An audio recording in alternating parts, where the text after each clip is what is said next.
வணக்கம். இப்போ என்ன ஜூஸ் போட போகிறோன்னா நவாப்பழ ஜூஸு. அது எப்படி போடணுங்கிறது ஒன்று ஒன்றா பார்ப்போம். ஒரு பாத்திரத்தில் பிஞ்சு மஞ்சப்பொடியும் கல்லுப்பும் போட்டு ஒரு டம்ளர் தண்ணி ஊற்றி நவாப்பழத்தை முதல்ல கழுவி எடுத்துகிட்டு வந்துடலாம். கழுவி எடுத்தாச்சு. இது 1/4 கிலோ நவாப்பழம். இப்போ சதப்பகுதி மொத்தம் கட் பண்ணி எடுத்துகிட்டு வந்துடுவோம். கொட்டையை தனியாக பிரிச்சிடலாம். சதப்பகுதி மொத்தம் கட் பண்ணி எடுத்துகிட்டு வந்தாச்சு. இப்போ மிக்ஸி ஜாருக்கு மாற்றிக்கலாம்.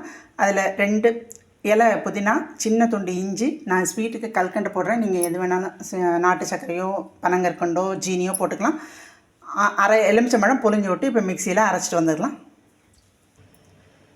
கொஞ்சம் கல்லுப்பும் சேர்த்துக்கலாம். இந்த கல்லுப்பு சேர்க்குறதுனால இந்த நவாப்பழம் சாப்பிட்றதுனால தொண்டை கரகரன்னு இருக்கும். இந்த கல்லுப்பு எல்லாம் கழுவிட்டு நவாப்பழத்தை கழுவிட்டு கல்லுப்பும் சேர்க்குறதுனால அந்த கரகரப்பு இருக்காது.